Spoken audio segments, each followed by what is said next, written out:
suis Marie-Pascale Lépinet, je suis juriste, informatrice juridique au CIDFF de Moselle-Est, donc c'est le Centre d'information sur le droit des femmes et des familles. Alors, notre association fait partie du réseau national des CIDFF de France, il y en a à peu près une centaine. Et notre mission principale, à nous les CIDFF, c'est la promotion de l'égalité entre les hommes et les femmes et la lutte contre les violences faites aux femmes. Notre mission, nous l'exerçons effectivement de plusieurs manières. Tout d'abord par des permanences juridiques d'accès aux droits et d'aide aux victimes. Ces permanences, elles se déroulent sur tout le secteur de la Moselle-Est. Donc nous avons une dizaine de permanences pour accueillir les personnes qui souhaitent avoir des renseignements sur leurs droits dans tous les domaines. Ces permanences, elles se déroulent de manière anonyme, gratuite et confidentielle. Nous intervenons aussi d'une manière un petit peu plus collective et de manière un peu plus différente, on va dire, et sur le thème des violences faites aux femmes en faisant de la sensibilisation et de la formation auprès de tout public, que ce soit des publics non professionnels, mais aussi des publics professionnels comme les gendarmes, les policiers, voire les enseignants. D'accord. Est-ce que alors ces derniers temps, on a l'impression que, on le voit dans l'actualité, il y a un petit peu une libération de la parole des femmes. Enfin, c'est ce qu'on voit avec. Il y a eu le phénomène MeToo. Est-ce que vous, au quotidien, vous sentez qu'il y a de plus en plus de femmes qui viennent vers vous et qui viennent vous raconter des choses peut-être plus qu'avant ? Alors, ça va peut-être pas être plus qu'avant, ça va être d'une manière différente. Autant, il y a quelques années, on avait, on va dire, un petit peu comme des périodes un petit peu particulières où il y avait une recrudescence de violences, où on avait de nombreux appels, de nombreux contacts de femmes victimes de violences. C'était pendant les vacances ou après les vacances d'été, une fois qu'on était revenu des périodes de voyage où tout s'était bien passé. Ça pouvait être au niveau des vacances de Noël, après les fêtes de Noël. Là, j'ai envie de dire, c'est tous les jours presque. Je n'ai pas noté tous les chiffres statistiques, mais c'est vrai qu'avec les collègues, il y a des fois, à la fin d'une journée, à la fin d'une semaine, on se dit... ça faisait beaucoup cette semaine, ça faisait beaucoup aujourd'hui. Et ça peut être aussi bien des personnes qui viennent parce qu'elles sont renvoyées par nos partenaires. Donc ça veut dire qu'elles viennent de manière, on va dire, clairement identifiée. Elles vont dire, voilà, je viens, je veux connaître mes droits, je suis victime de violence. Donc elles sont renvoyées par nos partenaires du dispositif Espoir, par les gendarmes, les policiers. Et entre guillemets, le diagnostic, il est posé. Ça peut être aussi d'une manière, on va dire, indirecte. C'est quelqu'un qui souhaite simplement avoir des renseignements sur ses droits pour se séparer. Et au cours de la conversation, quand on pose la question, est-ce que vous pensez être en danger? Parce que si vous vous séparez à un moment donné, est-ce que vous êtes capable de discuter? Vous avez la capacité de discuter avec votre compagnon, votre mari? Et là, tout doucement, la personne sent qu'on est apte à écouter ce qu'elle a à nous dire et la parole se libère à ce moment-là. Et si ce n'est pas à ce moment-là, elle reviendra ou elle est susceptible de revenir pour parler spécifiquement de ce qu'elle subit. J'imagine qu'il y a d'abord un lien de confiance à bâtir. Ça se fait pas la première fois. Vous avez des permanences au quotidien. Il faut que les personnes reviennent et vous appreniez à vous connaître pour aller plus loin, on va dire. En fait, j'ai envie de dire que on ne fait pas ce métier par hasard. Et je pense que quand elles viennent chez nous, je pense que notre corps parle. On a un langage, je pense, corporel qui fait qu'elles savent qu'elles peuvent nous parler, elles savent qu'elles peuvent avoir confiance, souvent même dès le premier entretien. Alors, au niveau de la loi, on interpellera justement, juste après avec l'association Lucie, Monsieur Quatrebeuf sur cette question. Mais au niveau de la loi, est-ce que vous trouvez qu'on a suffisamment d'outils pour accompagner, protéger les femmes lorsqu'elles sont victimes? Ou est-ce que vous pensez qu'il faut pousser et aller encore plus loin? Le mérite des dernières... ça fait quelques années quand même que les violences, on en parle, il y a des choses qui changent. Je ne vais pas vous faire un topo juridique. Ça a vraiment bien commencé à partir du code pénal où les circonstances Enfin, le fait que des violences se passent entre conjoints, ça a été une circonstance aggravante. Ça veut dire que ça a été reconnu à ce moment-là. C'est systématiquement au minimum un délit en cas de violence physique. Et du coup, les peines, elles sont aggravées. Maintenant, voilà, il y a tout un arsenal législatif, autant au niveau pénal qu'au niveau civil, qui permettent effectivement à une personne qui est victime de violence de se manifester, de porter plainte, de demander une ordonnance de protection avec des délais très courts actuellement. Je pense qu'on peut toujours faire mieux, on peut toujours faire plus, et puis c'est tout un ensemble de choses, c'est tout une machine, tout un ensemble de personnes autour des victimes qui va permettre que ça fonctionne bien. Donc j'entends effectivement derrière, voilà, on est conscient. Alors le fait de porter plainte, c'est un droit. Voilà, c'est écrit dans les gendarmeries, c'est écrit dans les commissariats de police, c'est un droit, et quand on entend « on a refusé ma plainte », ben c'est pas normal. C'est pas normal. C'est un droit de porter plainte, c'est un droit d'avoir une copie de sa plainte pour savoir effectivement si tout ce que j'ai déclaré, eh ben, ça a été bien mis dedans. Parce que c'est ça qui est important, c'est ça qui fait la base des éventuelles poursuites qu'il peut y avoir. Est-ce que vous sentez des réticences de la part des personnes qui viennent vous voir une fois que vous avez expliqué les droits à ces femmes, qu'elles peuvent porter plainte, etc., etc. Est-ce qu'il y a quand même de la réticence? Ou est-ce qu'elles osent facilement aller porter plainte? Alors, ce qu'une personne victime de violence veut en général en priorité, c'est que les violences s'arrêtent. Porter plainte, c'est difficile, très peu portent plainte. Ça peut être le père de leur enfant, c'est inimaginable, je pense, ou difficile de se dire je vais aller porter plainte contre le père de mon enfant. Et elles se disent que c'est pas forcément ce qui va régler aussi le problème. Merci à vous. On va poursuivre les échanges. Malheureusement, on est pris par le temps, donc on va continuer avec l'association Lucie. Justement, on aura l'occasion de poursuivre sur l'aspect juridique. Alors, Karine Nicolas est avec nous, donc présidente de l'association Lucie. Vous êtes accompagnée de Nathalie Streif, vous êtes bénévole, et Philippe Quatrebeuf, vous êtes avocat. Vous accompagnez également, vous intervenez au sein de l'association. Un point sur l'aspect juridique, sur ce qui a été dit. Est-ce que voilà, vous avez des choses à rajouter là-dessus, au niveau de la loi ? Oui, alors tout d'abord, l'association Lucie a été créée par Karine Nicolas, ici présente, sur un constat assez simple, tiré de sa propre expérience personnelle, c'est que la victime se retrouve toute seule. Mais toute seule. C'est-à-dire qu'elle a besoin, pour être entendue en tant que victime, pour porter plainte, on se pose la question, pourquoi est-ce que la victime ne porte pas plainte? La réponse, on la connaît, c'est tout simplement parce que tout seul, on n'y arrive pas. Et la victime va avoir besoin d'un accompagnement, et cet accompagnement, il doit se faire dans la globalité. C'est ce qu'offre et essaie d'offrir l'association Lucie, c'est un accompagnement dans la globalité, un accompagnement sur le plan juridique, sur le plan administratif, accompagner la victime pour qu'elle puisse déposer plainte, parce que il y a encore trop de victimes qui n'osent pas déposer plainte parce qu'elles ont peur, et c'est souvent une peur fondée, que leur plainte ne soit pas prise, parce qu'on leur dit il n'y a pas assez de preuves, il n'y a pas assez d'éléments pour déposer plainte, faites une main courante. Et Madame Nicolas doit se battre régulièrement pour que les plaintes soient prises, et bien prises, parce que ça aussi c'est compliqué. Une plainte qui est mal prise, ça va forcément au classement sans suite, et puis il n'y aura pas de suite, effectivement. Alors pour prendre une plainte, il faut prendre un peu plus de temps, il faut prendre un peu plus de son temps, un peu plus d'écoute, et puis mettre en disposition tous les dispositifs justement qu'on a avec nous. Et cet accompagnement juridique-là, il s'accompagne également d'un accompagnement psychologique.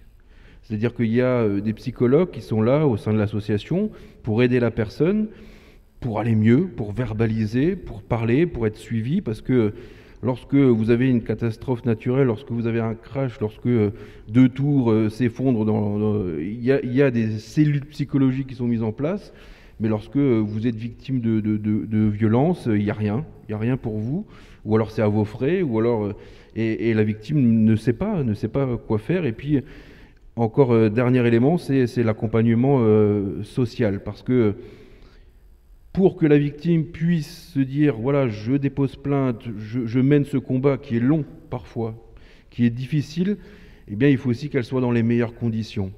Et ces conditions-là, c'est bien entendu de pouvoir avoir un toit sur la tête.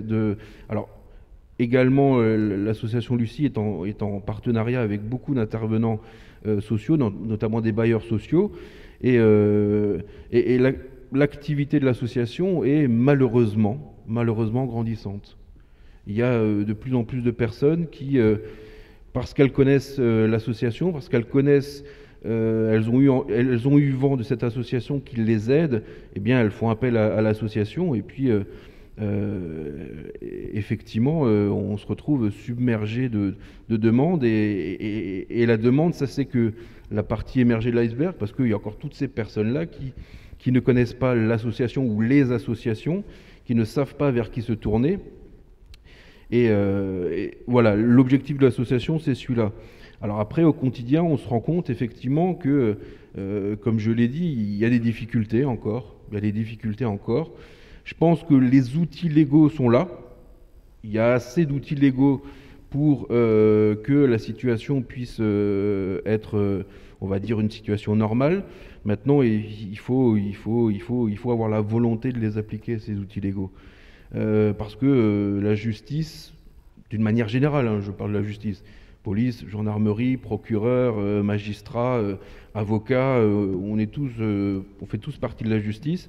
La justice, elle est rendue par des hommes avec un grand H, et tout dépend de l'interlocuteur que vous avez, de la personne. Est-ce que la personne, elle va être dans les meilleures dispositions pour prendre plainte? Est-ce que la personne va être dans les meilleures dispositions pour vous écouter? Est-ce que le juge va être dans les meilleures dispositions pour écouter ce que vous avez à dire? Est-ce que l'avocat aura lui également envie de soutenir votre dossier? Là, effectivement, c'est là que le bât blesse. Alors, il y a des outils qui sont mis en place, heureusement, et c'est de mieux en mieux. Maintenant, on est encore loin d'être dans une situation optimale, même si, et je tiens à le préciser, on a quand même une nette différence. Alors, je dis pas ça parce que y a quelques gendarmes qui sont là aujourd'hui, mais il y a quand même une nette différence, et on le voit au sein de l'association Lucie, et je le vois moi à titre professionnel, que ce soit par rapport aux victimes ou par rapport aux auteurs. J'interviens également pour des auteurs. Il y a une nette différence entre le travail fait par les policiers et le travail fait par les gendarmes. On a vraiment du travail de qualité dans les gendarmeries qu'on retrouve très peu ou pas dans le travail de police. Je parle de la police nationale, hein. Et effectivement, ça aussi, je pense que c'est aussi lié à cette envie de faire, non pas un métier, mais de faire son travail. Est-ce que c'est une question de proximité aussi? Peut-être qu'on en parlera tout à l'heure avec je ne sais pas. Alors effectivement, c'est peut-être une question de proximité, mais il y a aussi des petits commissariats de quartier, hein. Je pense déjà que c'est une différence d'état d'esprit. Le fait que les gendarmes étaient, puisqu'ils ne le sont plus, différenciés de la police par leur carrière militaire, c'est autre chose, effectivement. Il y a vraiment une espèce de sacerdoce dans la gendarmerie qu'on retrouve très très rarement dans la police. Est-ce qu'il faut former, que ce soit les policiers ou tous les intervenants juridiques que vous avez cités tout à l'heure, est-ce qu'il faut les former, les sensibiliser à ces questions de violence conjugale? Mais les former, ils le sont forcément. Après, il y a des formations qui se font. Il y a la formation initiale, comme dans chaque profession, et puis après, il y a des formations continues. On appelle ça des formations continues. Mais là aussi, c'est sur la base du volontariat. La personne qui veut se former spécifiquement à la parole de l'enfant ou à la parole de la victime de violences conjugales, elle va se former. mais on ne peut pas l'obliger à se former à ça. C'est une question de sensibilité. C'est une question chacun, de... ouais. Oui, et puis une question de conscience professionnelle, je pense aussi, oui. Donc il y a des choses qui sont mises en place.